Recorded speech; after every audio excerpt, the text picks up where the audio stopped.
कागद फाडून टाकल्यानंतर व्यवहार संपतो का? नमस्कार, मी आपला वकील मित्र ॲडव्होकेट कैलास नाईक.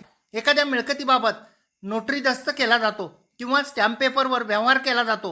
जेव्हा तो व्यवहार पूर्ण होणार नाही अशी दोघांची खात्री पडते, त्यावेळी पैशाच्या रकमेची देवाणघेवाण केली जाते व जो दस्त लिहून घेतलेला आहे तो दस्त फाडून टाकला जातो आणि व्यवहार संपला असे समजले जाते. जेव्हा एखादा दस्त केला जातो त्याची झेरॉक्स प्रत दुसऱ्या पार्टीकडे असते. दस्त नोंदवलेला असल्यामुळे मूळ कागद हा फाडून टाकला म्हणजे व्यवहार रद्द होत नाही. त्यासाठी जो दस्त केलेला आहे तो दस्त रद्द झाला पुन्हा नव्या दस्ताने करणे हे फायदेशीर ठरते.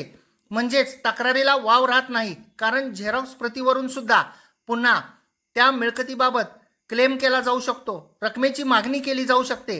म्हणून केवळ कागद फाडून न टाकता एक नोटरीकडे नोंदवलेला असेल तर तो दस्त रद्द केल्याचा नवीन दस्त करून घ्यावा.